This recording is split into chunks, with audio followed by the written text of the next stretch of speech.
Um simples toque no interruptor traz luz, calor e energia. Mas capturar a força de um rio, controlar uma reação nuclear ou transformar a luz do sol em eletricidade não é nada fácil.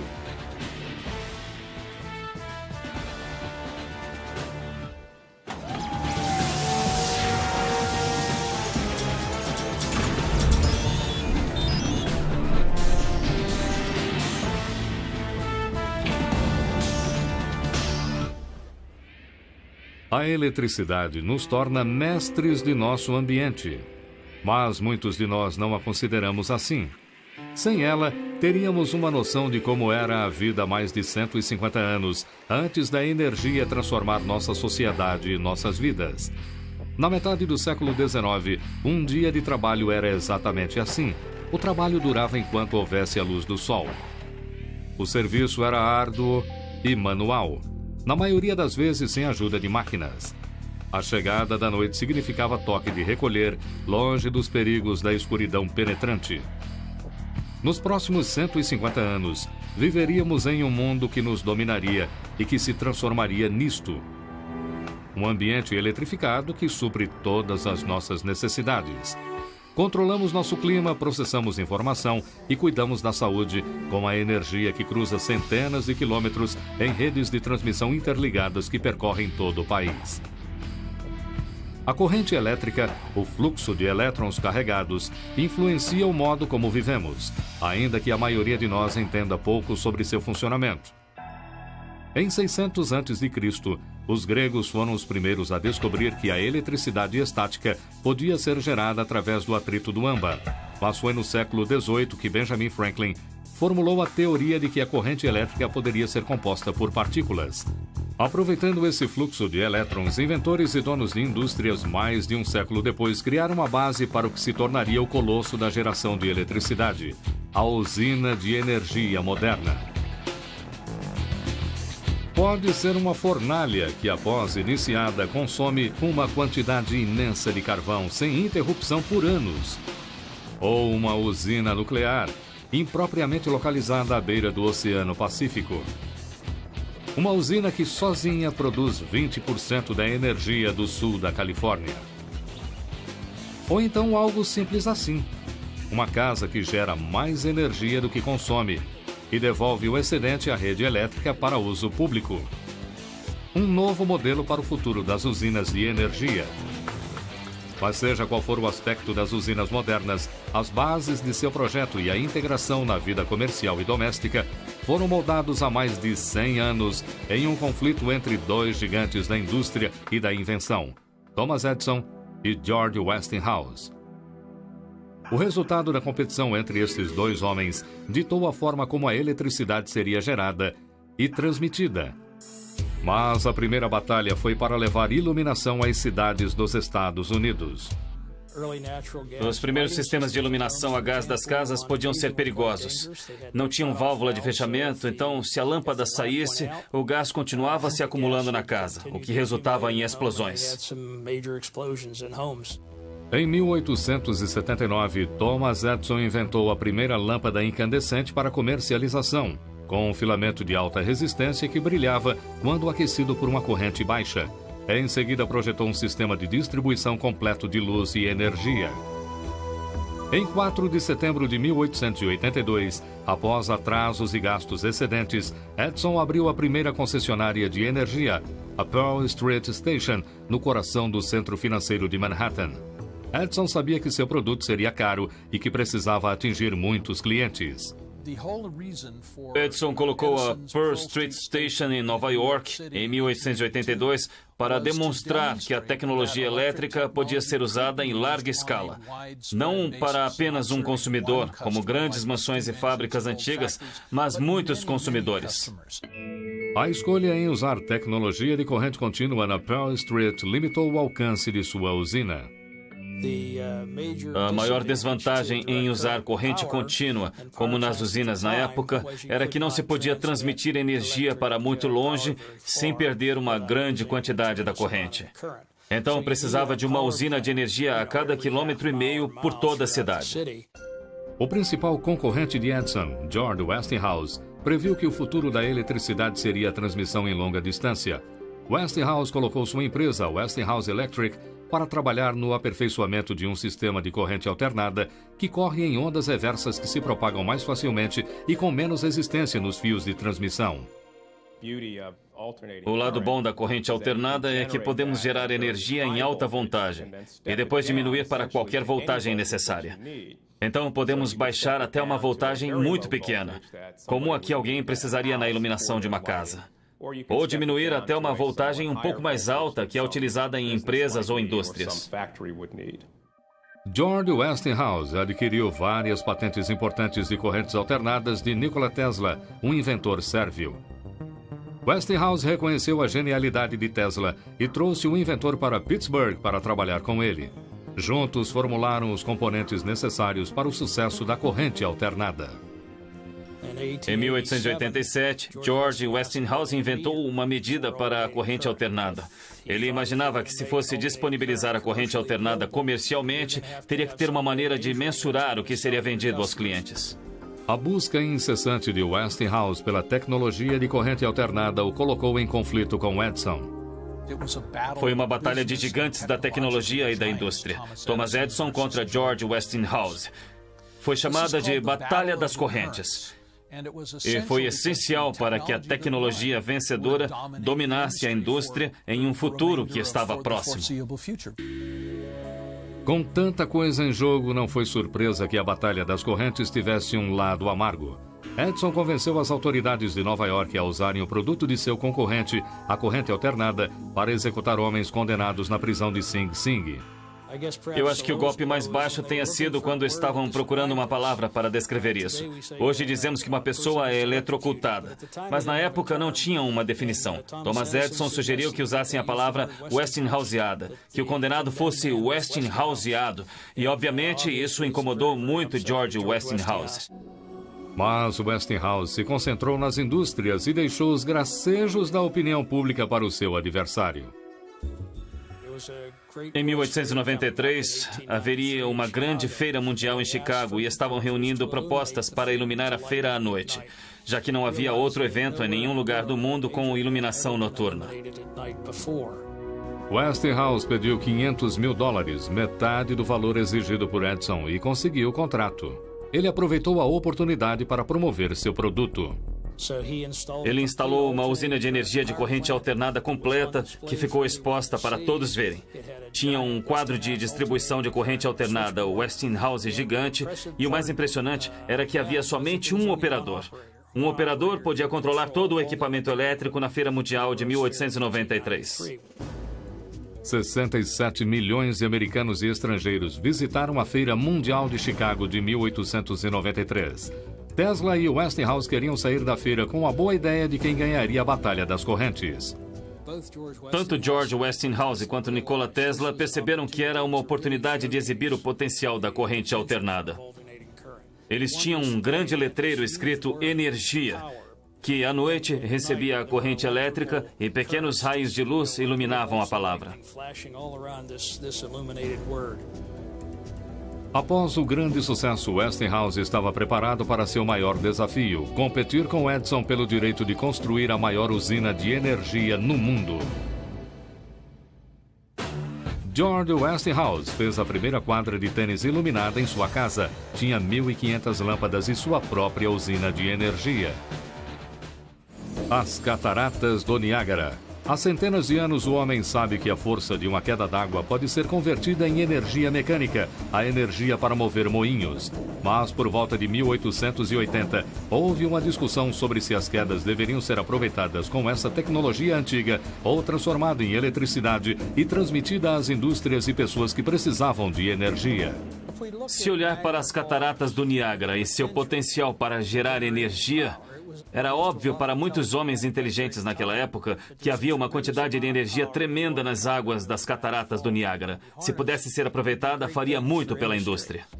A Comissão Internacional do Niágara solicitou projetos dos principais engenheiros para fazer uma usina que pudesse transmitir eletricidade para as fábricas na cidade próxima de Buffalo. Foi uma grande oportunidade para o sistema de corrente alternada de George Westinghouse. Por fim, a decisão em escolher a corrente alternada, que podia ser levada a longas distâncias, através de linhas de transmissão desde a usina, estabeleceu o uso da corrente alternada. Entre 1892 e 1895, foi construído o túnel que desviaria a força do rio Niágara para as turbinas da usina. No verão de 1894, guindastes elétricos levaram as turbinas de 29 toneladas, as maiores construídas até então, até os fossos. As turbinas eram como lâminas de moinhos de vento, ativadas pela força das águas do Niágara. Quando a usina ficou pronta, a água fluiu para as baías e entrou em grandes canos verticais, com cerca de 2 metros de diâmetro, para mover as turbinas, que por sua vez giram rotores debaixo dos geradores. Dentro do gerador, um ímã gira criando um campo magnético que induz a carga elétrica para uma caixa com espirais de cobre. E assim, a eletricidade é produzida. Em 1896, a usina do Niágara começou a transmitir energia por 27 quilômetros até Buffalo, em Nova York. Mas foi só em 1901, na Exposição Pan-Americana da Feira de Buffalo, que o público presenciou uma amostra em grande escala das maravilhas da transmissão elétrica a longas distâncias. Para transmitir eletricidade à distância, os transformadores nas usinas aumentaram as cargas para 11.000 volts, 4 vezes a voltagem de uma usina de 1891 que Westinghouse havia construído. Dentro de um transformador, a carga elétrica passava por uma bobina, induzindo uma carga maior ou menor em uma bobina separada. A voltagem se multiplicava do número de voltas da bobina primária para o número de voltas da bobina secundária. O que os engenheiros da Westinghouse entendiam claramente era que as grandes usinas de energia, que podiam produzir grandes quantidades de eletricidade e servir muitas pessoas em uma grande área, precisavam usar transformadores para aumentar a pressão da eletricidade, para ser capaz de levá-la a longas distâncias. A usina do Niágara não serviu apenas como um projeto técnico, mas também como um modelo econômico que seria duplicado muitas vezes no século seguinte. Se construísse, seria usada. Neste caso, a indústria pesada se voltaria para essa fonte de energia confiável e barata. Havia um sujeito em Pittsburgh chamado Hall, que tinha um dos primeiros processos para a produção de alumínio usando eletricidade. Ele mudou sua empresa de Pittsburgh para as cataratas do Niágara, quando a energia se tornou disponível. Essa companhia continuou e mudou o nome para a Companhia de Alumínio da América, que hoje é a maior empresa de alumínio do mundo. Logo ficou claro que enquanto a eletricidade fluísse da usina do Niágara, a corrente alternada continuaria forte. Depois do Niágara, até Edison trocou a tecnologia de corrente contínua pela alternada. Eu acho que seria justo chamar George Westinghouse de o pai das usinas de energia modernas. Ele foi o catalisador, foi a pessoa que teve o compromisso por 10 anos de juntar os recursos para tornar a corrente alternada bem-sucedida. Nas décadas seguintes, melhorias na engenharia elétrica das turbinas, geradores e transformadores levariam o homem a sonhar com uma fonte de energia movida a água maior e melhor. Este sonho se realizou na represa de Hoover, 40 anos depois da eletricidade fluir pela primeira vez no Niágara. Com 221 metros de altura, pesando 6,5 milhões de toneladas e formando um lago de 241 quilômetros, Hoover representou um grande aumento em comparação com o Niágara e ainda é uma das maiores represas do mundo. A voltagem de transmissão de Hoover com 287.000 volts demonstra o salto que houve na engenharia. Muitas pessoas comparam a represa de Hoover com as primeiras instalações das cataratas do Niágara. A diferença entre o Niágara do começo de 1890 e a represa de Hoover do meio dos anos 30 é a melhoria na tecnologia durante esse tempo. Geradores maiores e muito mais eficientes. E mais importante, sistemas de transmissão de alta voltagem ou alta pressão. A energia chegava a 27 quilômetros de distância das cataratas do Niágara no começo de 1890. Em 1936 e 37, a energia que saía da represa de Hoover chegava a 400 quilômetros, até o sul da Califórnia. Nas décadas entre Niágara e Hoover, empresas de energia privadas prosperaram nos Estados Unidos. Não levou muito tempo para os donos das empresas perceberem que a consolidação era o único modo de lucrar numa indústria que exigia muito investimento em infraestrutura. Tom McCarter era o procurador-geral de Nova Jersey. Sua ideia, bastante original para a época, era traçar uma linha entre Nova York e a Filadélfia e comprar todas as empresas municipais de luz, gás e tração que existiam entre esses dois pontos. E com isso, ele foi capaz de gerar a massa crítica necessária para sair e começar a financiar a grande infraestrutura que seria necessária para construir o sistema elétrico. Foi também um grande passo para o crescimento da rede de transmissão. Maior número de usuários significava uma receita maior, e ampliar o serviço poderia bancar as despesas das linhas de transmissão, ligando várias usinas numa rede regional. Este sistema originou a rede de transmissão de energia interestadual, que hoje cobre milhares de quilômetros quadrados. Com a melhora na tecnologia de transformadores de voltagens mais altas, a eletricidade poderia ser enviada cada vez mais longe. Até 1903, a tecnologia era de mais de 100 mil volts, o que significava que a eletricidade podia ser levada a uns 240 quilômetros. No começo dos anos 20, a tecnologia já era de 220 e 230 mil volts. Qualquer coisa num raio de cerca de 480 quilômetros da usina de energia podia receber eletricidade. O grande trabalhador dessa rede é a subestação de transmissão, como esta perto de Athens, Geórgia, onde é feito o trabalho de aumentar e diminuir voltagens. Nosso sistema de rede é baseado em cerca de 3 voltagens principais. E depois temos algumas voltagens menores para rotas curtas. Mas o sistema de rede é basicamente de 500 mil volts, 230 mil volts e 115 mil volts. O de 500 mil volts é um sistema interestadual. Ele viaja de estado para estado e há cerca de 5, 6 vias principais pelo estado. O sistema de 230 kV é parecido com o sistema de estradas americano. Possui mais rotas, mas ainda não é o que tem mais. O que tem mais é o de 115 mil, que é como um sistema estadual de estradas. Leva energia de cidade para cidade, para todas as cidades pequenas e médias e para outras áreas, para alimentar cargas diferentes. Os transformadores nas subestações alteram as voltagens para que a eletricidade possa ser roteada para onde precisa ir. Estamos na frente de transformadores de 230 para 115 kV. Esta caixona aqui. O transformador converte a voltagem de 230 kV para 115 mil volts e então fornece força para o barramento 115, que é enviado pela rede de 115 kV. A eletricidade flui pelas linhas de força de 115 kV e vai diminuindo ao se aproximar de seu destino, as casas. Este é um transformador de distribuição típico que serve uma casa. As linhas de distribuição têm 12 mil ou 25 mil volts.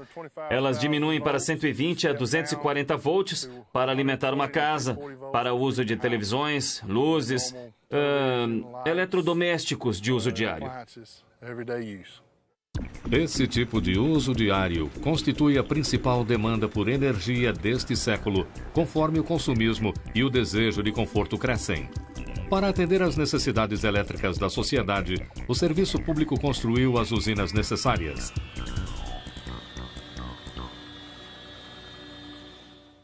Em 1984, o Brasil construiu a maior usina hidrelétrica do mundo, que fornece tanta energia quanto 13 reatores nucleares.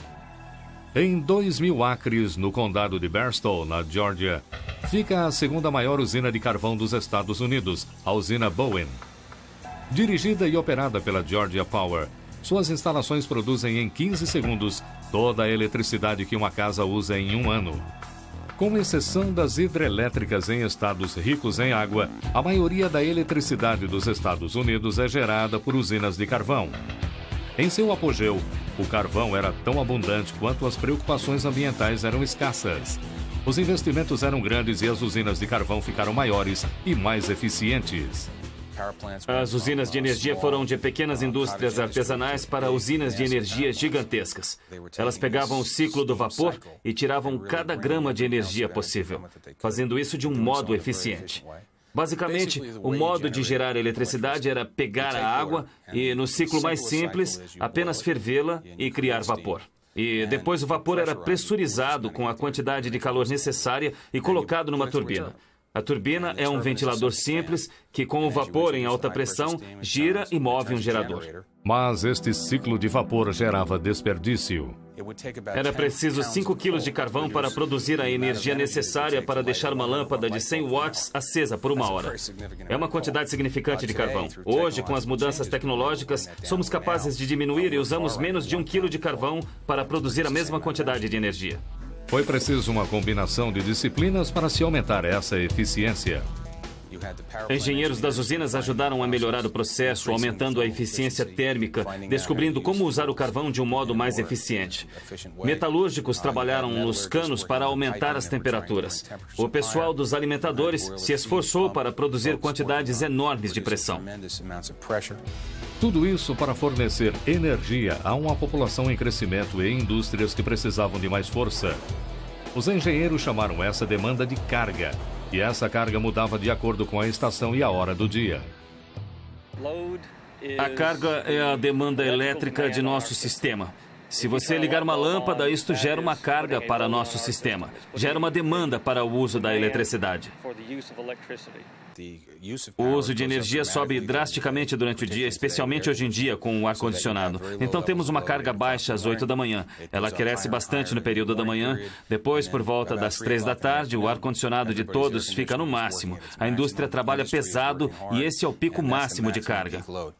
Para servir esse ciclo de energia, o serviço público precisa de 3 tipos de usinas.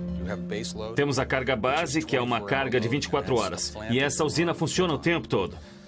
Há a carga intermediária, que é uma usina com ciclos. Ela abre de manhã e fecha à noite. E também há as instalações de pico, que funcionam algumas horas por dia.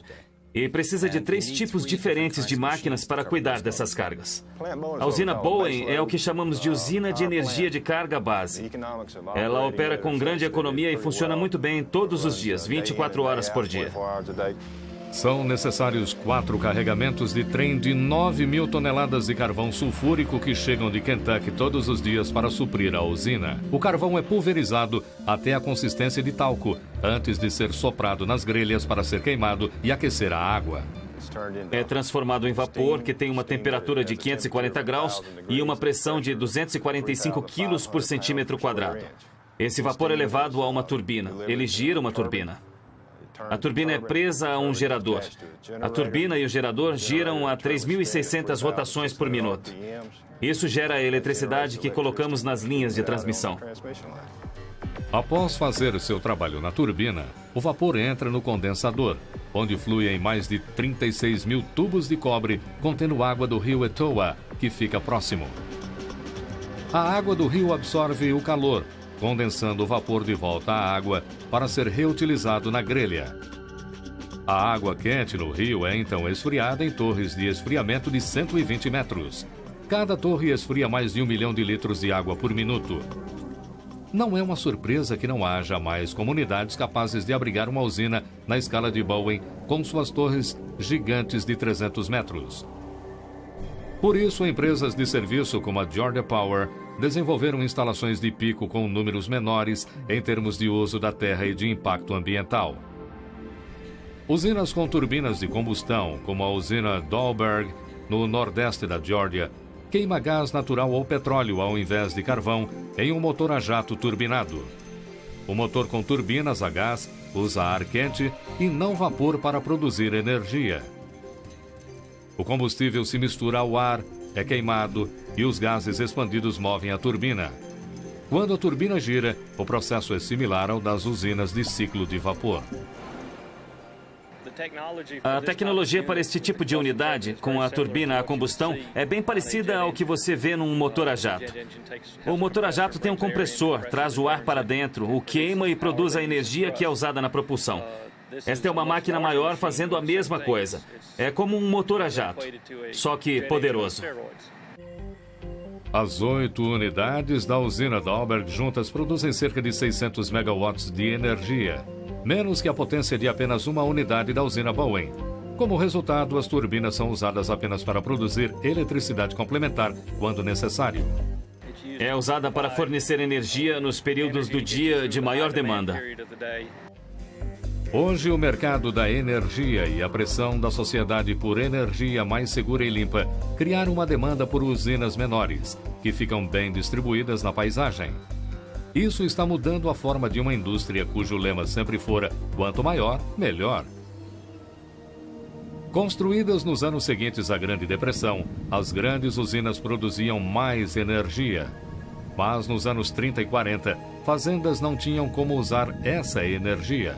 Afastadas e com alto custo para serem alcançadas, elas simplesmente não estavam na rede. Os investidores desse serviço não queriam pagar o preço de fornecer eletricidade para os consumidores rurais, porque teriam que encarar os custos de construir linhas de energia de até 160 quilômetros, que serviriam para apenas 4 ou 5 consumidores, sem retorno nos investimentos. O presidente Roosevelt e o Congresso fundaram a Tennessee Valley Authority em 1933 e a Rural Electrification Administration em 1935. Essas agências tinham o objetivo de levar eletricidade aos Estados Unidos rural, onde só 10% dos fazendeiros tinham energia.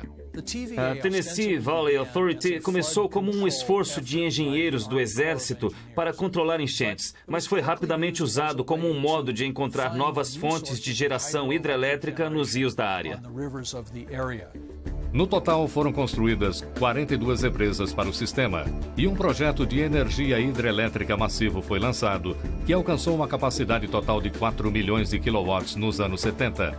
Nessa época, a missão das duas agências havia sido cumprida. 98% de todas as fazendas nos Estados Unidos tinham serviço elétrico. Após esgotar as possibilidades hidrelétricas das bacias dos rios, os administradores direcionaram sua atenção para outras formas de energia.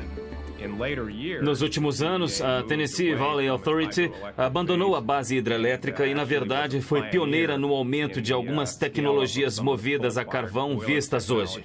E se tornou uma defensora ardorosa da energia nuclear nos anos 50 e 60.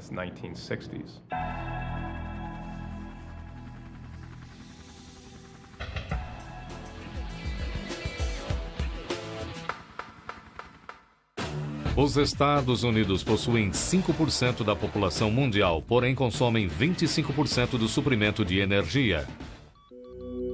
Em 1942, Enrico Fermi criou a primeira reação nuclear autossustentável em um laboratório escondido atrás do campo de futebol na Universidade de Chicago. E com isso deu início à era atômica. Numa bomba atômica, uma quantidade suficiente de plutônio para armas é implodida por uma carga de TNT, iniciando uma reação em cadeia, a explosão por fissão. A fissão é o processo em que elementos naturais, que são radioativos na natureza, como o urânio, são bombardeados com nêutrons. E com os nêutrons, eles se dividem em outros elementos. E quando se dividem em outros elementos, liberam energia. Felizmente, nem todas as reações nucleares acabam em devastação. Foi a época de paz gerada pela energia atômica que incentivou a indústria da energia nuclear. A primeira usina nuclear com recursos particulares e sem a ajuda do governo foi a Dresden 1, nos arredores de Chicago, em 1959. Se você pensa no Projeto Manhattan, na bomba atômica e no fim da Segunda Guerra Mundial, o avanço da tecnologia nesse período de 10 a 15 anos foi bem intenso. Hoje, mais de 100 usinas nucleares funcionam nos Estados Unidos, fornecendo 20% da necessidade de energia do país. San Onofre é o que chamamos de usina de energia de base, o que significa que ela opera 24 horas por dia, 365 dias por ano, em potência máxima. No caso, cada um desses reatores tem pouco mais de 1.100 megawatts de energia. A estação geradora de energia nuclear San Onofre, no condado de San Diego, Califórnia, fornece energia para 2,5 milhões de lares e negócios. O combustível é o urânio. O urânio tem a habilidade natural de fissionar, o que significa que o núcleo do átomo de urânio pode literalmente se dividir. Quando isso acontece, libera uma pequena quantidade de calor, mas também libera nêutrons adicionais. Dentro de uma pelota de urânio, há bilhões e bilhões de átomos. Então, logo conseguimos uma reação em cadeia no urânio. E quando se tem bilhões de átomos liberando um pouco de calor, isso se torna uma grande quantidade de calor. Esse calor é liberado dentro do reator nuclear que fica sob um domo de contenção. As paredes têm 11 centímetros de concreto e ferro, e em teoria suportam qualquer desastre, produzido pelo homem ou natural, como terremotos. Nesse teste de força, a parede resistiu ao impacto direto de um jato F-4 Phantom.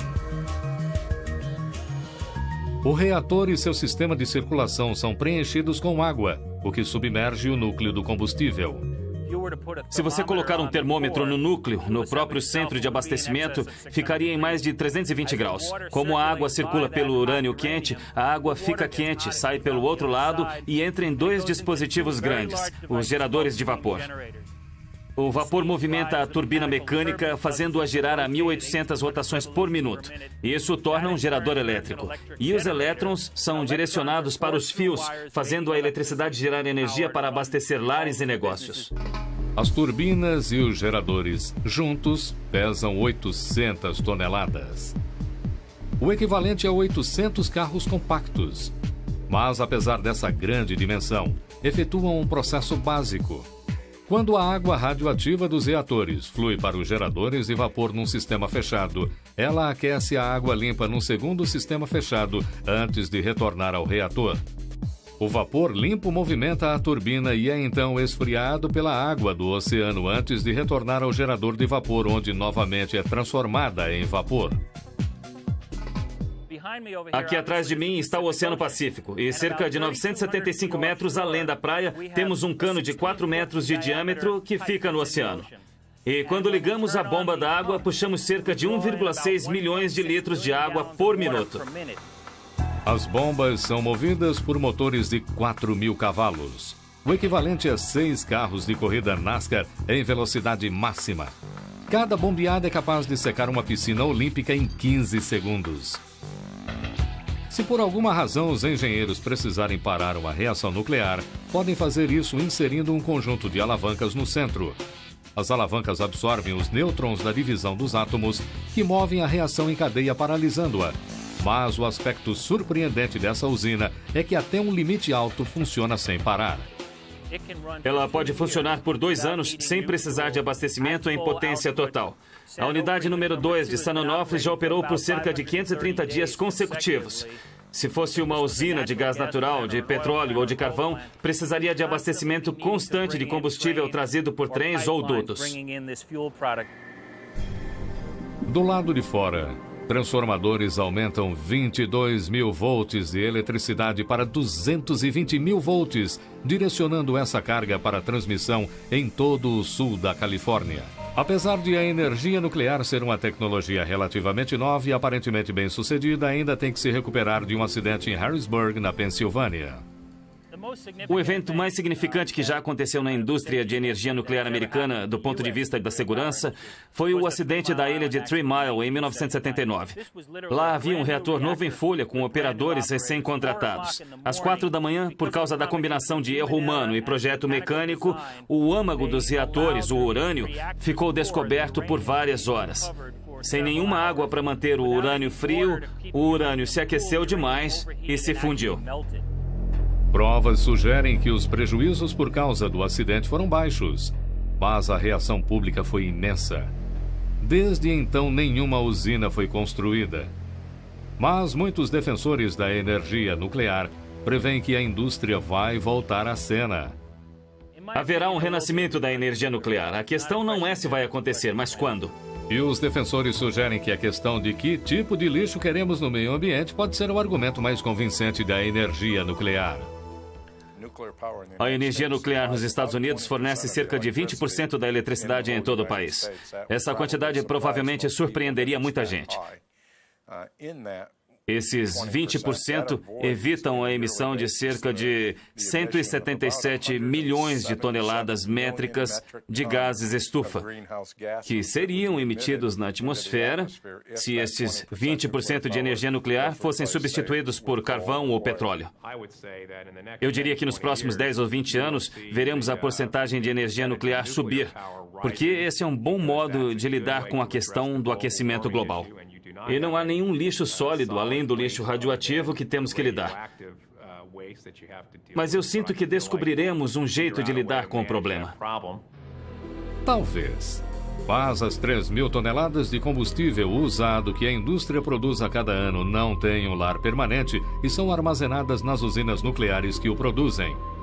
Como esse lixo continua radioativo por milhares de anos, não é surpresa que a maioria dos políticos continue a dizer "não no meu quintal".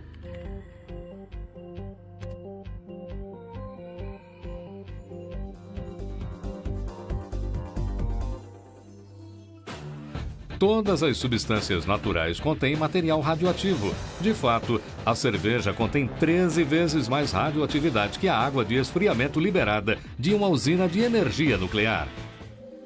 Apesar da história das usinas de energia serem sua maior parte de crescimento e triunfo tecnológico, o futuro da geração elétrica pode ser incerto. O que está claro é que chegamos a uma encruzilhada onde as preocupações ambientais, o consumismo desenfreado e os limites tecnológicos se encontram. O tamanho de uma usina de energia está restringido a cerca de 1.000 megawatts. Eu estava pensando na razão do limite ser esse. A caldeira numa instalação a carvão é do tamanho de um prédio. Tem 11 andares de altura. Hoje em dia, há lâminas de turbina que, em alguns casos, têm 4 metros. A velocidade de algo com 4 metros girando a 3.600 rotações por minuto começa a ficar supersônica. Hoje, as necessidades elétricas do país são abastecidas por redes de energia regionais interconectadas. Em teoria, isso garante que a energia flua para onde há necessidade. Na prática, essas redes ficam sobrecarregadas para atender a demanda. No momento, há uma série de redes regionais. Teoricamente, podemos mover energia do Texas para a Califórnia. Contudo, pode haver apenas um caminho bom para se fazer isso. Mas numa situação ideal, seria bom haver mais opções para isso. A falta de opções para rotear a eletricidade fica ainda mais complicada pela alta demanda durante o verão e começa a causar falta de energia. É uma questão de geração, é uma questão de não haver quilowatts suficientes no sistema. E é ocasionada por grandes falhas nas instalações ou mesmo pequenos problemas que a tiram do ar por várias horas. O outro lado da moeda da geração de energia insuficiente é uma falta de interesse generalizado em conservação de energia. Hoje eu vejo menos ênfase e cuidado sobre a eficiência de energia do que nunca. Eu nem consigo lembrar de pessoas que eu conheço que desligam as luzes quando não os estão usando. Aqui no meu escritório, eu não posso desligar as luzes de minha sala ou de outras salas. Mais de 1/3 da população mundial não tem eletricidade hoje. E não existem pessoas que não queiram eletricidade. Então é sempre mais carga vindo globalmente. Nós temos que nos perguntar, como sociedade, como criaturas na Terra, como fornecer essa carga. E isso não pode ser feito se queimarmos combustíveis fósseis. Quando falamos sobre as implicações ambientais da criação de energia, temos que olhar para o tipo de combustível primário. Se estamos falando de petróleo, estamos lidando com um N20, ou óxido nitroso. Lidamos com metais que estão no petróleo. Quando lidamos com carvão, lidamos com a emissão de partículas. E, em alguns casos, com traços de elementos de metais pesados. E lidamos com a emissão de partículas, que é quase uma poeira que sai do carvão. Os riscos à saúde vindos dos metais pesados e da emissão de partículas são poucos em comparação às implicações globais do aumento do dióxido de carbono em nossa atmosfera. O dióxido de carbono é o resultado direto da queima de combustível fóssil. A concentração desse gás tem aumentado drasticamente na atmosfera desde o começo da Revolução Industrial, aquecendo nosso ambiente e nos ameaçando com mudanças de clima catastróficas. Diante de um ambiente deteriorado, claramente precisamos procurar uma fonte de energia limpa. Mas qual? Felizmente, o centro da Terra é bem mais quente que a superfície. e a interação desses gradientes de temperatura chega muito perto da superfície em muitas partes do mundo. E isso pode ser usado para criar um fluido quente ou criar vapor que moveria as turbinas convencionais. Em uma usina geotermal, poços são cavados centenas de metros abaixo da superfície da Terra, em reservas com temperaturas de 180 graus Celsius ou mais. Apesar de a Mãe Natureza fornecer o calor, as fontes geotermais, como os geysers, não estão em todos os lugares e nem são limpos. Há alguns problemas. Primeiro, é difícil localizá-los. Não há nenhuma região norte que se saiba. Então, temos dificuldades em usá-los aqui. Com as instalações geotermais, o poluente primário é o sulfato de hidrogênio. Com isso, o problema é pegar o sulfato de hidrogênio, capturá-lo e encontrar um jeito de lidar com ele quando capturado. A tecnologia por trás do uso do vento é elegantemente simples e, como resultado, a energia eólica é uma fonte de energia renovável em expansão. Colocamos um ventilador no vento e, quando o vento gira o ventilador, gira o motor e produz energia. Pode ser simples, mas estes ventiladores modernos utilizam a mesma aerodinâmica que levanta os aviões do solo. Das limitações que existem para aproveitar o vento, a primeira é que temos que ter uma fonte de vento. E enquanto há locais no país com muito vento, onde podemos fazer isso, não é sempre que as pessoas querem ver centenas de turbinas construídas. A tecnologia mais futurista, a fusão, combina dois núcleos atômicos leves para formar um único núcleo mais pesado. Isso gera níveis de calor similares ao estado de plasma do Sol. E assim como o Sol, libera uma quantidade incrível de energia. Apesar dos níveis de calor encontrados no plasma serem difíceis de controlar na Terra, o vasto potencial da fusão tem encantado alguns e amedrontado outros. Esse é um tema para os cientistas egocêntricos que acham que podem pegar as forças mais cataclísmicas que o homem conhece e lidar com elas. Contudo, há um modo menos dramático de capturar a energia do Sol, a energia solar. Mas, nesse caso, o debate a respeito dela não é sobre segurança e sim sobre eficiência. Mesmo em áreas do país onde o sol brilha bastante, como no deserto, no sudoeste, a tecnologia ainda é muito atrasada na capacidade de suprir as grandes usinas de carga base, como as de carvão ou as nucleares. Por exemplo, para substituir uma usina nuclear de médio porte, teríamos que usar mais de 1.000 metros quadrados de painéis solares com a tecnologia de hoje. Os defensores solares dizem que isso não é um problema tecnológico, mas do conceito de usinas de energia gigantes e centralizadas que limitam a eficácia solar. Talvez as usinas de energia do futuro se pareçam com algo assim, uma casa na costa de Maine que gera mais energia do que consome.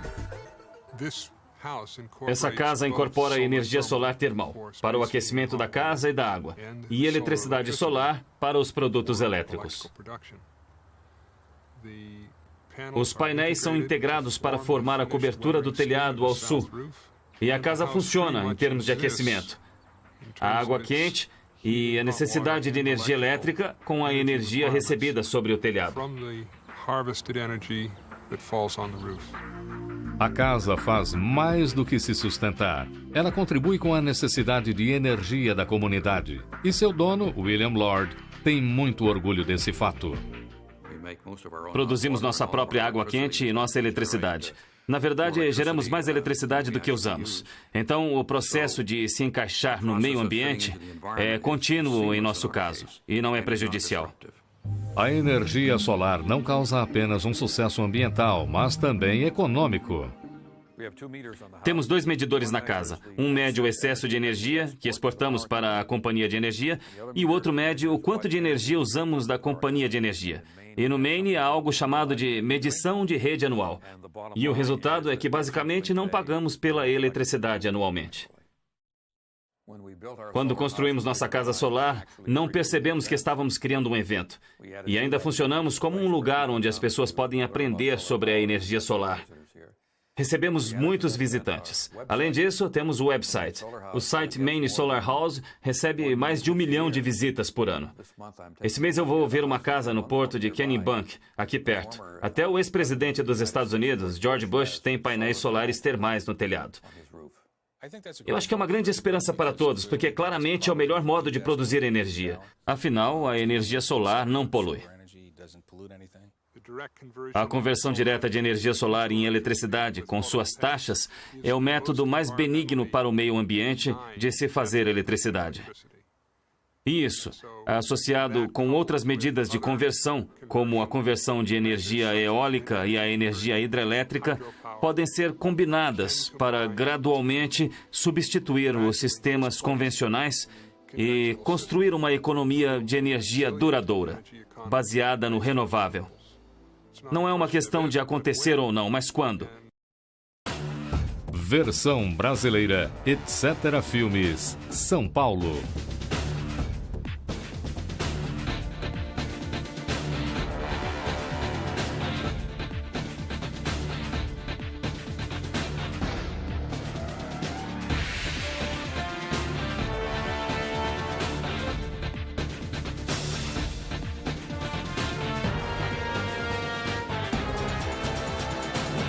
(1993). 67 milhões de americanos e estrangeiros visitaram a Feira Mundial de Chicago de 1893. Tesla e Westinghouse queriam sair da feira com a boa ideia de quem ganharia a Batalha das Correntes. Tanto George Westinghouse quanto Nikola Tesla perceberam que era uma oportunidade de exibir o potencial da corrente alternada. Eles tinham um grande letreiro escrito Energia, que à noite recebia a corrente elétrica e pequenos raios de luz iluminavam a palavra. Após o grande sucesso, Westinghouse estava preparado para seu maior desafio, competir com Edison pelo direito de construir a maior usina de energia no mundo. George Westinghouse fez a primeira quadra de tênis iluminada em sua casa. Tinha 1.500 lâmpadas e sua própria usina de energia. As Cataratas do Niágara. Há centenas de anos, o homem sabe que a força de uma queda d'água pode ser convertida em energia mecânica, a energia para mover moinhos. Mas, por volta de 1880, houve uma discussão sobre se as quedas deveriam ser aproveitadas com essa tecnologia antiga ou transformada em eletricidade e transmitida às indústrias e pessoas que precisavam de energia. Se olhar para as Cataratas do Niágara e seu potencial para gerar energia, era óbvio para muitos homens inteligentes naquela época que havia uma quantidade de energia tremenda nas águas das Cataratas do Niágara. Se pudesse ser aproveitada, faria muito pela indústria. A Comissão Internacional do Niágara solicitou projetos dos principais engenheiros para fazer uma usina que pudesse transmitir eletricidade para as fábricas na cidade próxima de Buffalo. Foi uma grande oportunidade para o sistema de corrente alternada de George Westinghouse.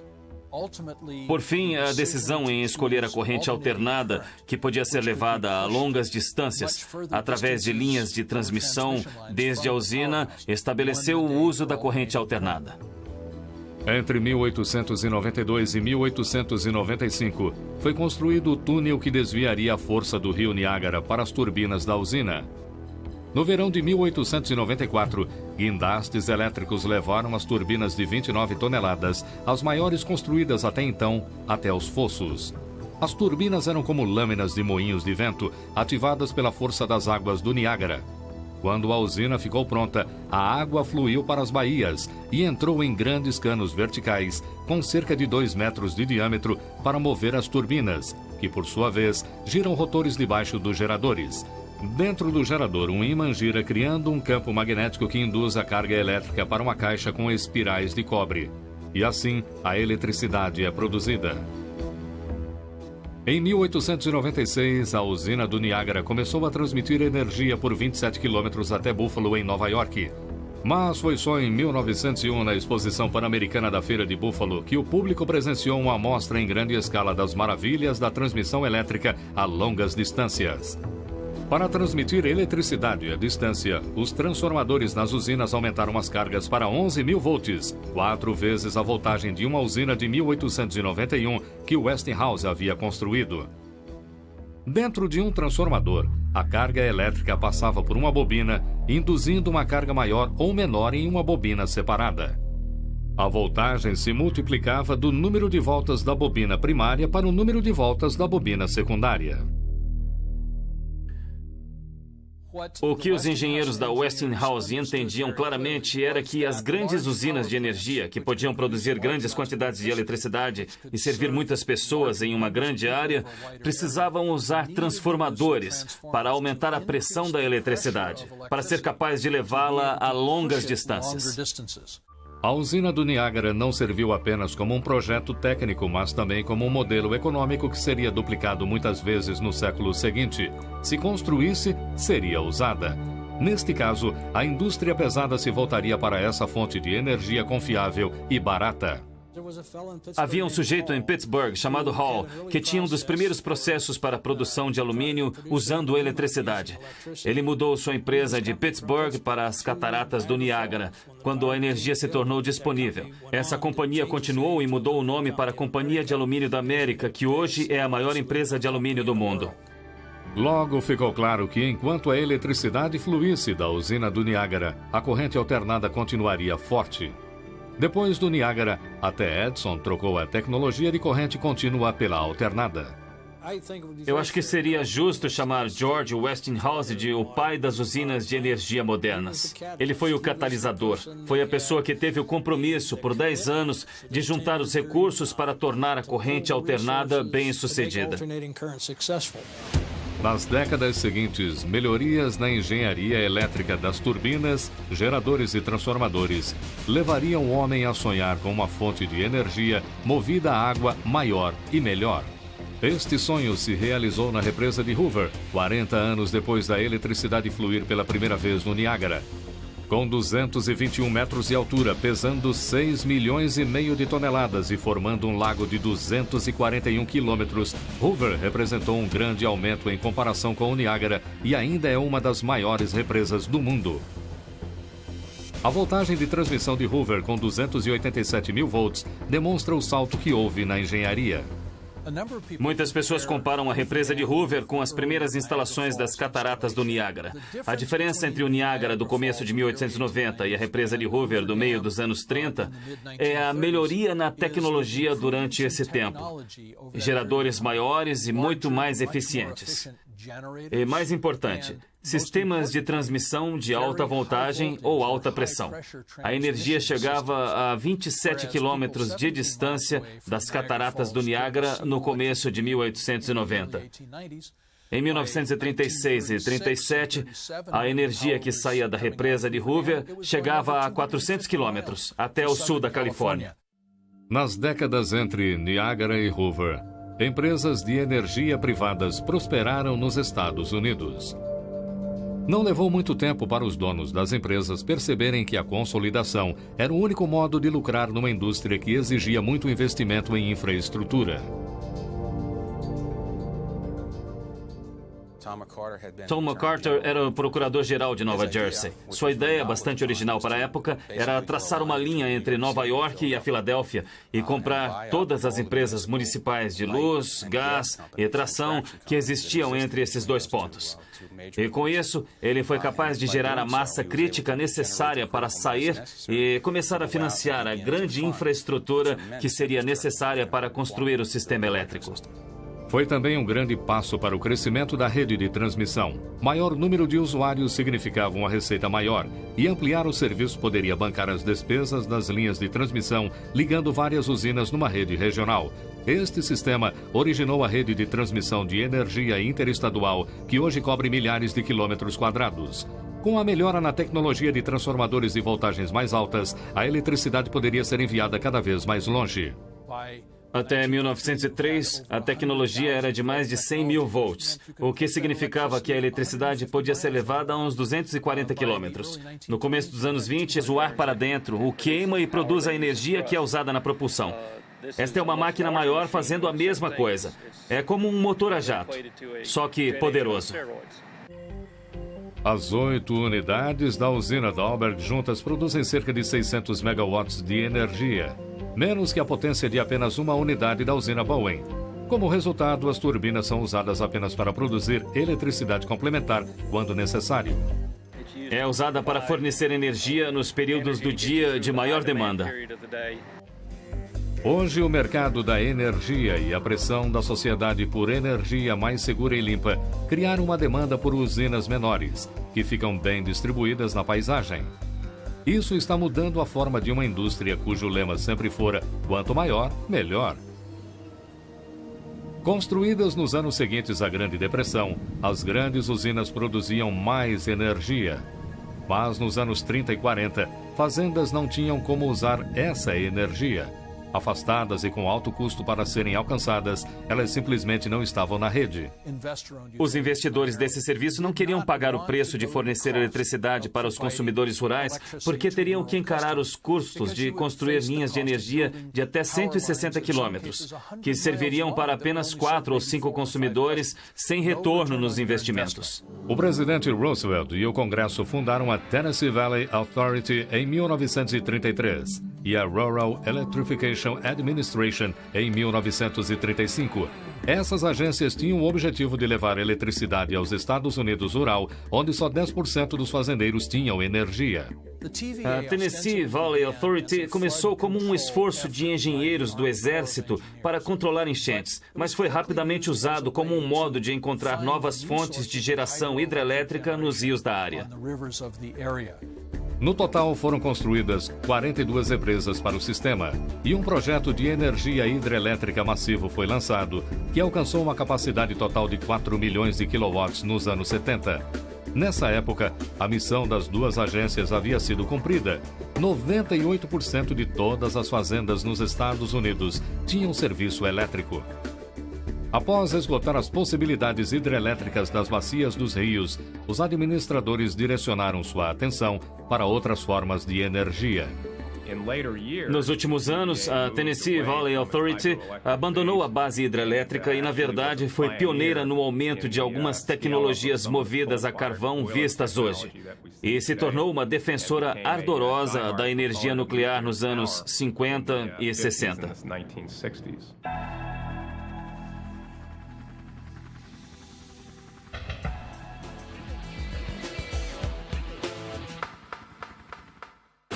Os Estados Unidos possuem 5% da população mundial, porém consomem 25% do suprimento de energia.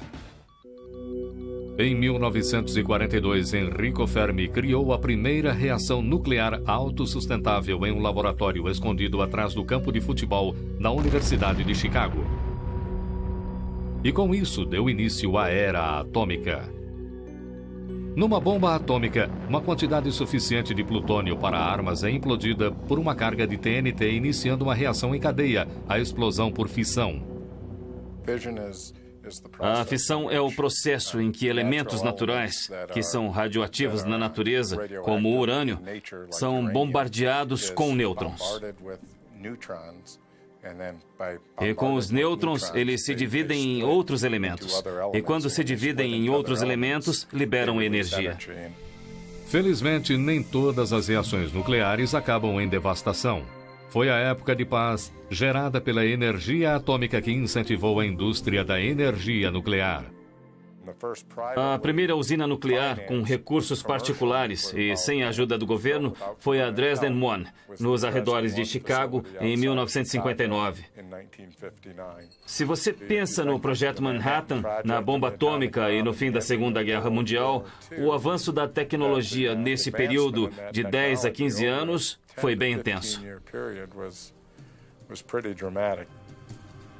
Hoje, mais de 100 usinas nucleares funcionam nos Estados Unidos, fornecendo 20% da necessidade de energia do país.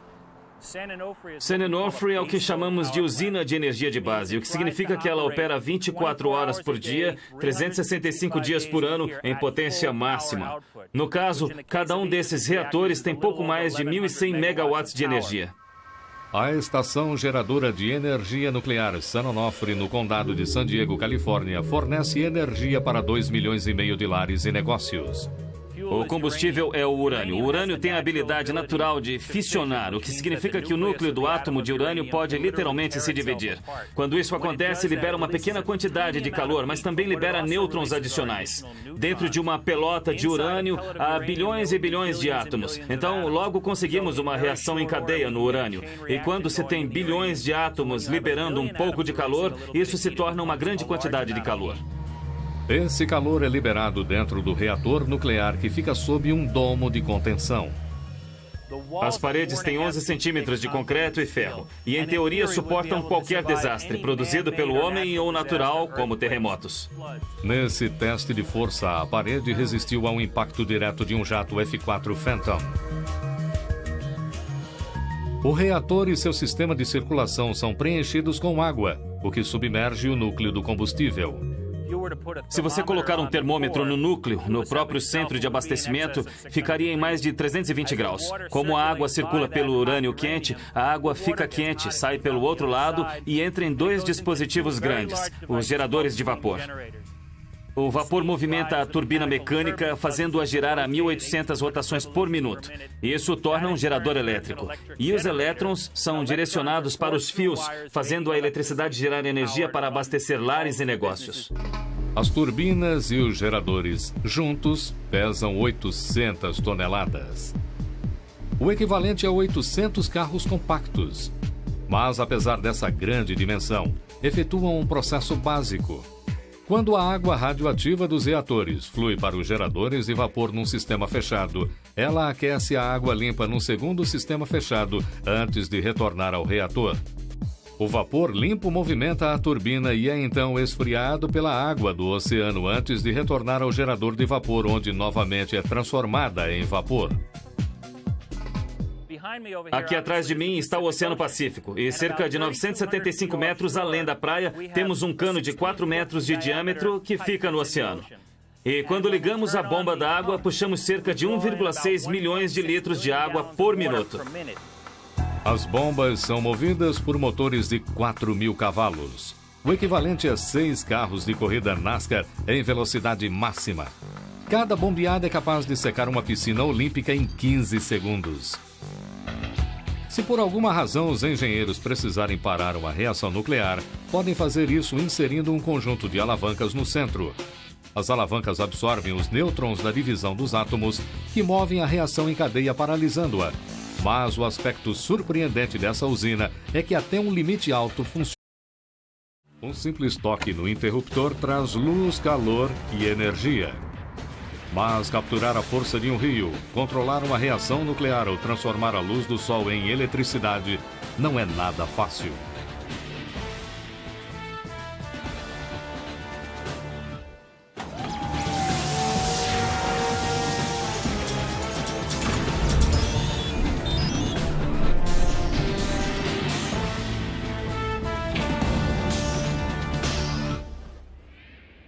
A eletricidade nos torna mestres de nosso ambiente, mas muitos de nós não a consideramos assim.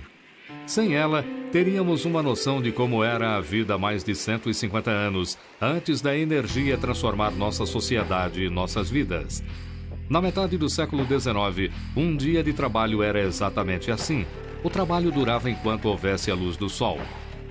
O serviço era árduo e manual, na maioria das vezes sem ajuda de máquinas.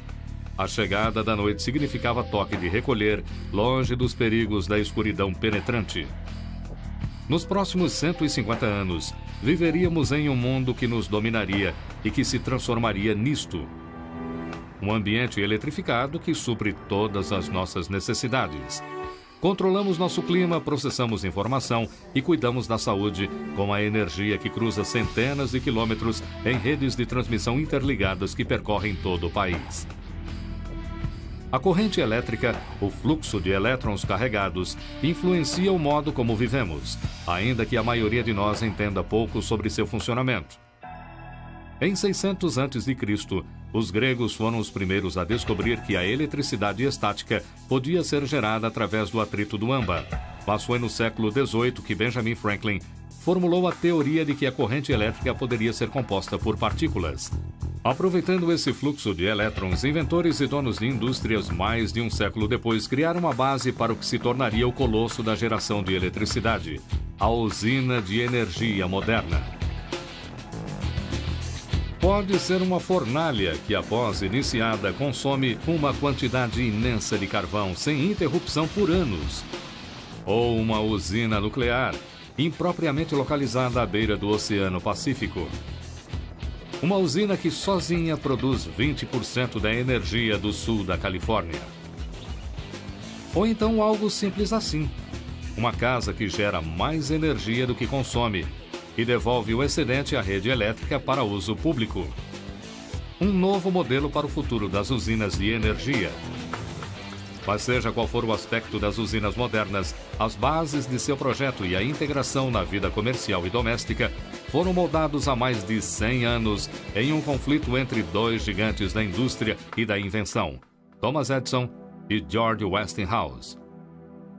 O resultado da competição entre estes dois homens ditou a forma como a eletricidade seria gerada e transmitida. Mas a primeira batalha foi para levar iluminação às cidades dos Estados Unidos. Os primeiros sistemas de iluminação a gás das casas podiam ser perigosos. Não tinham válvula de fechamento, então, se a lâmpada saísse, o gás continuava se acumulando na casa, o que resultava em explosões. Em 1879, Thomas Edison inventou a primeira lâmpada incandescente para comercialização, com um filamento de alta resistência que brilhava quando aquecido por uma corrente baixa. Em seguida, projetou um sistema de distribuição completo de luz e energia. Em 4 de setembro de 1882, após atrasos e gastos excedentes, Edison abriu a primeira concessionária de energia, a Pearl Street Station, no coração do centro financeiro de Manhattan. Edison sabia que seu produto seria caro e que precisava atingir muitos clientes. Edison colocou a Pearl Street Station em Nova York, em 1882, para demonstrar que a tecnologia elétrica podia ser usada em larga escala. Não para apenas um consumidor, como grandes mansões e fábricas antigas, mas muitos consumidores. A escolha em usar tecnologia de corrente contínua na Pearl Street limitou o alcance de sua usina.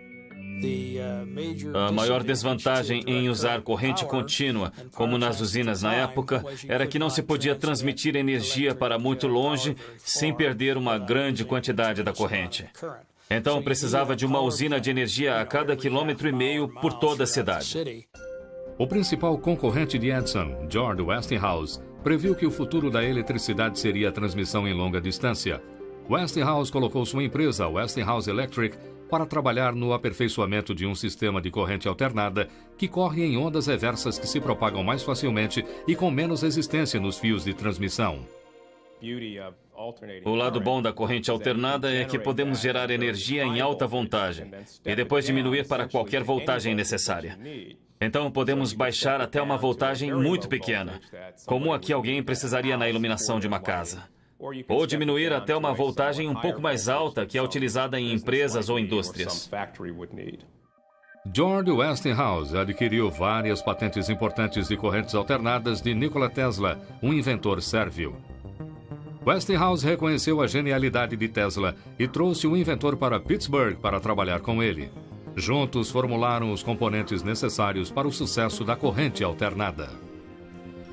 Em 1887, George Westinghouse inventou uma medida para a corrente alternada. Ele imaginava que se fosse disponibilizar a corrente alternada comercialmente, teria que ter uma maneira de mensurar o que seria vendido aos clientes. A busca incessante de Westinghouse pela tecnologia de corrente alternada o colocou em conflito com Edison. Foi uma batalha de gigantes da tecnologia e da indústria. Thomas Edison contra George Westinghouse. Foi chamada de Batalha das Correntes. E foi essencial para que a tecnologia vencedora dominasse a indústria em um futuro que estava próximo.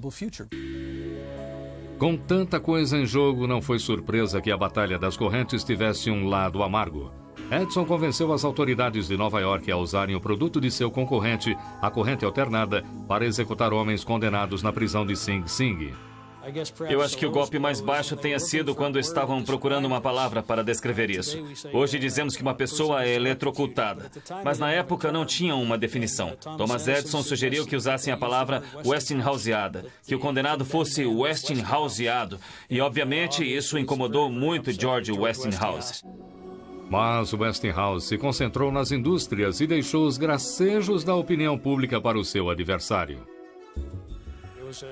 Em 1893, haveria uma grande feira mundial em Chicago e estavam reunindo propostas para iluminar a feira à noite, já que não havia outro evento em nenhum lugar do mundo com iluminação noturna.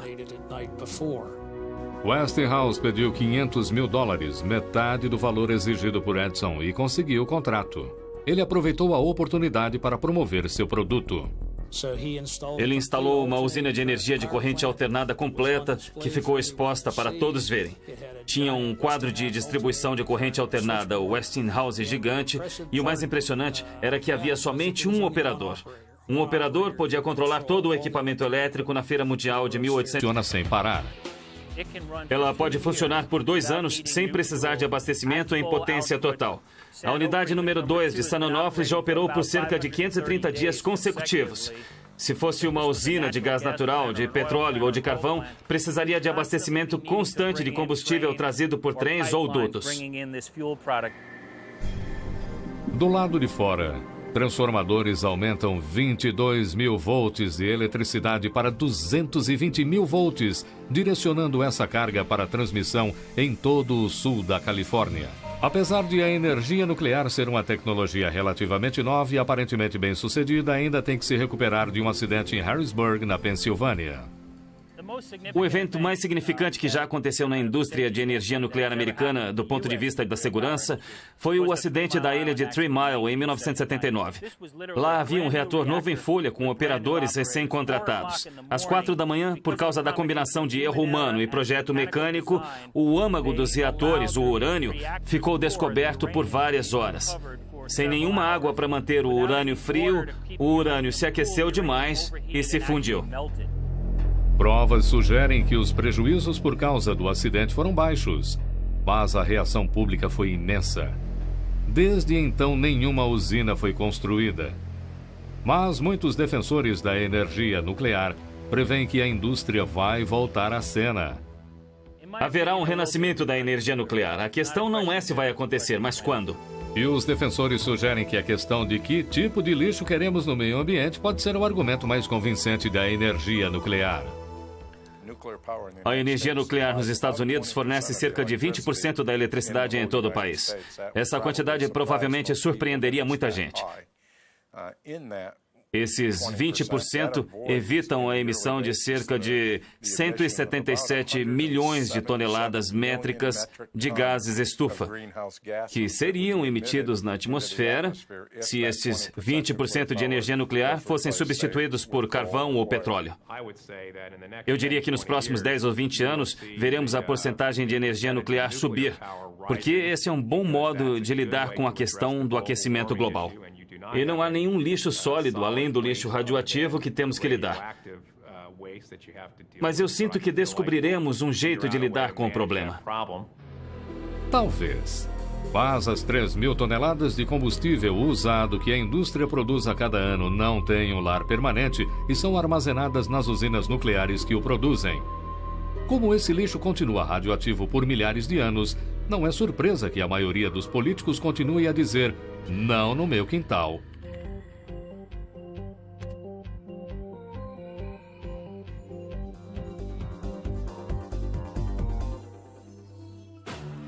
Todas as substâncias naturais contêm material radioativo. De fato, a cerveja contém 13 vezes mais radioatividade que a água de esfriamento liberada de uma usina de energia nuclear. Apesar da história das usinas de energia ser em sua maior parte de crescimento e triunfo tecnológico, o futuro da geração elétrica pode ser incerto. O que está claro é que chegamos a uma encruzilhada onde as preocupações ambientais, o consumismo desenfreado e os limites tecnológicos se encontram. O tamanho de uma usina de energia está restringido a cerca de 1.000 megawatts. Eu estava pensando na razão do limite ser esse. A caldeira numa instalação a carvão é do tamanho de um prédio. Tem 11 andares de altura. Hoje em dia, há lâminas de turbina que, em alguns casos, têm 4 metros. A velocidade de algo com 4 metros girando a 3.600 rotações por minuto começa a ficar supersônica. Hoje, as necessidades elétricas do país são abastecidas por redes de energia regionais interconectadas. Em teoria, isso garante que a energia flua para onde há necessidade. Na prática, essas redes ficam sobrecarregadas para atender a demanda. No momento, há uma série de redes regionais. Teoricamente, podemos mover energia do Texas para a Califórnia. Contudo, pode haver apenas um caminho bom para se fazer isso. Mas numa situação ideal, seria bom haver mais opções para isso. A falta de opções para rotear a eletricidade fica ainda mais complicada pela alta demanda durante o verão e começa a causar falta de energia. É uma questão de geração, é uma questão de não haver quilowatts suficientes no sistema. E é ocasionada por grandes falhas nas instalações ou mesmo pequenos problemas que a tiram do ar por várias horas. O outro lado da moeda da geração de energia insuficiente é uma falta de interesse generalizado em conservação de energia. Hoje eu vejo menos ênfase e cuidado sobre a eficiência de energia do que nunca. Eu nem consigo lembrar de pessoas que eu conheço que desligam as luzes quando não os estão usando. Aqui no meu escritório, eu não posso desligar as luzes de minha sala ou de outras salas. Mais de um terço da população mundial não tem eletricidade hoje. E não existem pessoas que não queiram eletricidade. Então é sempre mais carga vindo globalmente. Nós temos que nos perguntar, como sociedade, como criaturas na Terra, como fornecer essa carga. E isso não pode ser feito se queimarmos combustíveis fósseis. Quando falamos sobre as implicações ambientais da criação de energia, temos que olhar para o tipo de combustível primário. Se estamos falando de petróleo, estamos lidando com um N20, ou óxido nitroso. Lidamos com metais que estão no petróleo. Quando lidamos com carvão, lidamos com a emissão de partículas. E, em alguns casos, com traços de elementos de metais pesados. E lidamos com a emissão de partículas, que é quase uma poeira que sai do carvão. Os riscos à saúde vindos dos metais pesados e da emissão de partículas são poucos em comparação às implicações globais do aumento do dióxido de carbono em nossa atmosfera. O dióxido de carbono é o resultado direto da queima de combustível fóssil. A concentração desse gás tem aumentado drasticamente na atmosfera desde o começo da Revolução Industrial, aquecendo nosso ambiente e nos ameaçando com mudanças de clima catastróficas. Diante de um ambiente deteriorado, claramente precisamos procurar uma fonte de energia limpa. Mas qual? Felizmente, o centro da Terra é bem mais quente que a superfície. E a interação desses gradientes de temperatura chega muito perto da superfície em muitas partes do mundo. E isso pode ser usado para criar um fluido quente ou criar vapor que moveria as turbinas convencionais. Em uma usina geotermal, poços são cavados centenas de metros abaixo da superfície da Terra, em reservas com temperaturas de 180 graus Celsius ou mais. Apesar de a Mãe Natureza fornecer o calor, as fontes geotermais, como os geysers, não estão em todos os lugares e nem são limpos. Há alguns problemas. Primeiro, é difícil localizá-los. Não há nenhuma região norte que se saiba. Então, temos dificuldades em usá-los aqui. Com as instalações geotermais, o poluente primário é o sulfato de hidrogênio. Com isso, o problema é pegar o sulfato de hidrogênio, capturá-lo e encontrar um jeito de lidar com ele quando capturado. A tecnologia por trás do uso do vento é elegantemente simples e, como resultado, a energia eólica é uma fonte de energia renovável em expansão. Colocamos um ventilador no vento, e quando a tecnologia já era de 220 e 230 mil volts. Qualquer coisa num raio de cerca de 480 quilômetros da usina de energia podia receber eletricidade. O grande trabalhador dessa rede é a subestação de transmissão, como esta perto de Athens, Geórgia, onde é feito o trabalho de aumentar e diminuir voltagens. Nosso sistema de rede é baseado em cerca de 3 voltagens principais. E depois temos algumas voltagens menores para rotas curtas. Mas o sistema de rede é basicamente de 500 mil volts, 230 mil volts e 115 mil volts. O de 500 mil volts é um sistema interestadual. Ele viaja de estado para estado e há cerca de 5, 6 vias principais pelo estado. O sistema de 230 kV é parecido com o sistema de estradas americano. Possui mais rotas, mas ainda não é o que tem mais. O que tem mais é o de 115 mil, que é como um sistema estadual de estradas. Leva a energia de cidade para cidade, para todas as cidades pequenas e médias e para outras áreas, para alimentar cargas diferentes. Os transformadores nas subestações alteram as voltagens para que a eletricidade possa ser roteada para onde precisa ir. Estamos na frente de transformadores de 230 para 115 kV. esta caixona aqui. O transformador converte a voltagem de 230 kV para 115 mil volts e então fornece força para o barramento 115, que é enviado pela rede de 115 kV. A eletricidade flui pelas linhas de força de 115 kV e vai diminuindo ao se aproximar de seu destino, as casas. Este é um transformador de distribuição típico que serve uma casa. As linhas de distribuição têm 12 mil ou 25 mil volts. Elas diminuem para 120 a 240 volts para alimentar uma casa, para o uso de televisões, luzes, eletrodomésticos de uso diário. Esse tipo de uso diário constitui a principal demanda por energia deste século, conforme o consumismo e o desejo de conforto crescem. Para atender às necessidades elétricas da sociedade, o serviço público construiu as usinas necessárias.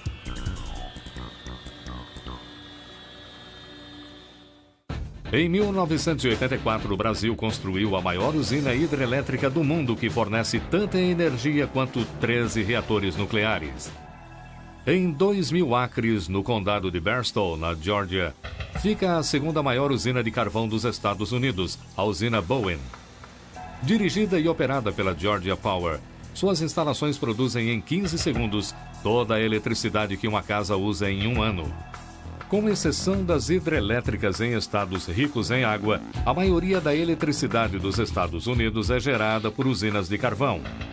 Em seu apogeu, o carvão era tão abundante quanto as preocupações ambientais eram escassas.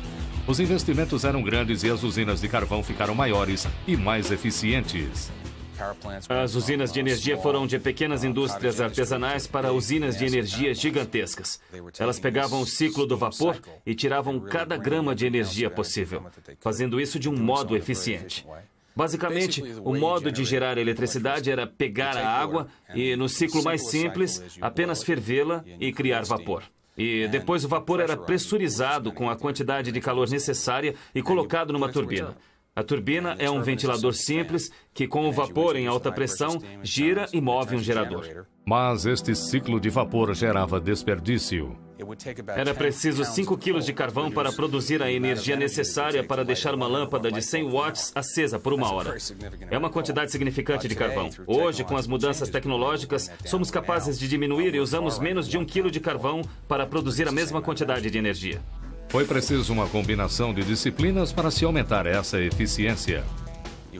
Engenheiros das usinas ajudaram a melhorar o processo, aumentando a eficiência térmica, descobrindo como usar o carvão de um modo mais eficiente. Metalúrgicos trabalharam nos canos para aumentar as temperaturas. O pessoal dos alimentadores se esforçou para produzir quantidades enormes de pressão. Tudo isso para fornecer energia a uma população em crescimento e indústrias que precisavam de mais força. Os engenheiros chamaram essa demanda de carga, e essa carga mudava de acordo com a estação e a hora do dia. A carga é a demanda elétrica de nosso sistema. Se você ligar uma lâmpada, isto gera uma carga para nosso sistema. Gera uma demanda para o uso da eletricidade. O uso de energia sobe drasticamente durante o dia, especialmente hoje em dia com o ar-condicionado. Então temos uma carga baixa às 8 da manhã. Ela cresce bastante no período da manhã. Depois, por volta das 3 da tarde, o ar-condicionado de todos fica no máximo. A indústria trabalha pesado e esse é o pico máximo de carga. Para servir esse ciclo de energia, o serviço público precisa de 3 tipos de usinas. Temos a carga base, que é uma carga de 24 horas. E essa usina funciona o tempo todo. Há a carga intermediária, que é uma usina com ciclos. Ela abre de manhã e fecha à noite. E também há as instalações de pico, que funcionam algumas horas por dia. E precisa de 3 tipos diferentes de máquinas para cuidar dessas cargas. A usina Bowen é o que chamamos de usina de energia de carga base. Ela opera com grande economia e funciona muito bem todos os dias, 24 horas por dia. São necessários 4 carregamentos de trem de 9.000 toneladas de carvão sulfúrico que chegam de Kentucky todos os dias para suprir a usina. O carvão é pulverizado até a consistência de talco, antes de ser soprado nas grelhas para ser queimado e aquecer a água. É transformado em vapor, que tem uma temperatura de 540 graus e uma pressão de 245 quilos por centímetro quadrado. Esse vapor é levado a uma turbina. Ele gira uma turbina. A turbina é presa a um gerador. A turbina e o gerador giram a 3.600 rotações por minuto. Isso gera a eletricidade que colocamos nas linhas de transmissão. Após fazer seu trabalho na turbina, o vapor entra no condensador, onde fluem mais de 36 mil tubos de cobre contendo água do rio Etowah, que fica próximo. A água do rio absorve o calor, condensando o vapor de volta à água para ser reutilizado na grelha. A água quente no rio é então esfriada em torres de esfriamento de 120 metros. Cada torre esfria mais de 1 milhão de litros de água por minuto. Não é uma surpresa que não haja mais comunidades capazes de abrigar uma usina na escala de Bowen com suas torres gigantes de 300 metros. Por isso, empresas de serviço como a Georgia Power desenvolveram instalações de pico com números menores em termos de uso da terra e de impacto ambiental. Usinas com turbinas de combustão, como a usina Dahlberg, no nordeste da Geórgia, queima gás natural ou petróleo ao invés de carvão em um motor a jato turbinado. O motor com turbinas a gás usa ar quente e não vapor para produzir energia. O combustível se mistura ao ar, é queimado e os gases expandidos movem a turbina. Quando a turbina gira, o processo é similar ao das usinas de ciclo de vapor. A tecnologia para este tipo de unidade, com a turbina a combustão, é bem parecida ao que você vê num motor a jato. O motor a jato tem um compressor, traz